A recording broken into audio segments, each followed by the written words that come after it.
Sambutlah salam hangat dari saya. Assalamualaikum warahmatullahi wabarakatuh.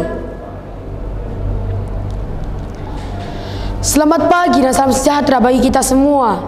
Yang saya muliakan kepada beliau Murabbi Ruhina Kiai Haji Agus Ali Masyhuri, pengasuh pesantren Progresif Bumi Sholawat Sidoarjo.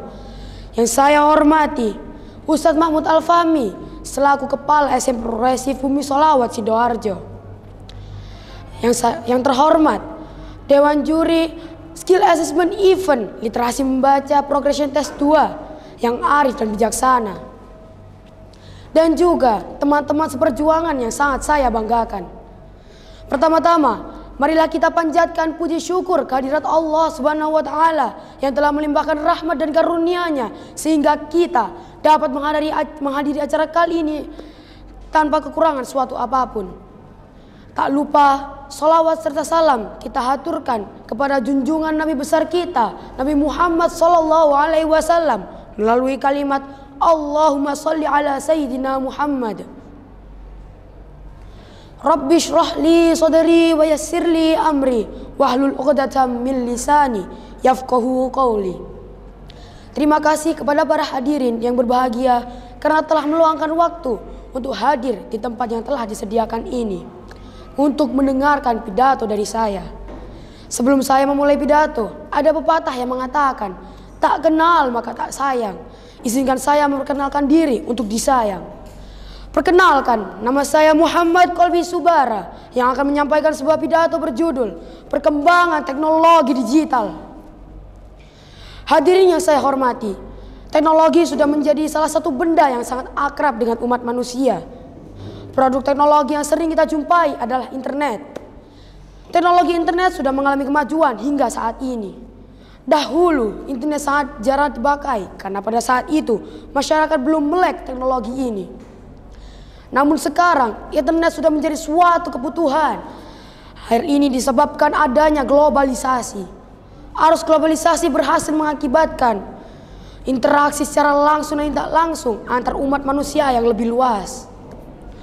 Tidak mengenal batas-batas antara negara satu dengan negara lainnya. Oleh sebab itu, globalisasi membuat generasi muda saat ini menjadi lebih terbuka terhadap perbedaan, wawasan yang lebih luas sehingga timbul sifat toleransi yang cukup tinggi dari generasi ini. Hadirin sekalian, marilah kita flashback pada akhir tahun 2019 lalu, di mana dunia sedang dilanda masalah besar, bermula dari awal munculnya wabah penyakit yang diakibatkan oleh virus corona atau virus COVID-19. Semua aspek kehidupan mengalami perubahan yang semakin hari semakin mengkhawatirkan, mendebarkan seluruh isi dunia, sehingga WHO menetapkan wabah ini sebagai pandemi global. Hampir seluruh negara melakukan lockdown agar angka penyebaran bisa ditekan semaksimal mungkin. Namun Indonesia lebih memilih untuk melakukan pembatasan sosial atau social distancing yang bertujuan agar perekonomian tetap berjalan dengan normal. Karena banyak masyarakat Indonesia yang mengandalkan upah harian. Jika dilakukan lockdown, maka rawan bagi mereka untuk mencari mata pencaharian. Jika perekonomian semakin lemah, maka hubungan sosial akan semakin menurun dan menyebabkan kurangnya interaksi dan kepedulian terhadap sesama. Semuanya telah merasakan dampak dari pandemi COVID-19 ini, khususnya dunia pendidikan. Pemerintah pusat mengeluarkan kebijakan untuk menghentikan segala aktivitas tatap muka seluruh lembaga pendidikan, alias belajar mandiri, belajar secara daring atau online. Pembelajaran secara daring atau online merupakan tantangan terbesar bagi seorang guru dan murid. Dalam kondisi seperti ini, seorang guru dituntut untuk menjadi lebih giat dan bisa mengasah kemampuan siswa dengan mengolah dan mendesain media pembelajaran agar siswa dapat menyerap ilmu yang didapat. Tidak hanya seorang guru, pembelajaran secara daring atau online juga mendorong siswa dalam kreatif, mengakses banyak mungkin pengetahuan, inovatif, aktif menghasilkan karya, dan menambah wawasan yang baik agar dapat bersaing dan menyelesaikan segala tantangan yang ada di dunia di dalam dunia yang semakin dinamis ini. Hadirin sekalian, sistem komunikasi pada saat masa pandemi COVID-19 menggunakan aplikasi berbasis online atau virtual meeting. Virtual meeting mengajak pengguna dapat bertatap muka secara bersamaan dalam forum pelatihan secara online.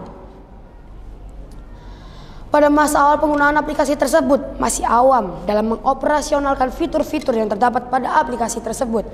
Tetapi seiring waktu kita bisa beradaptasi. Virtual meeting dinilai sangat efektif dalam membantu kita berkomunikasi jarak jauh.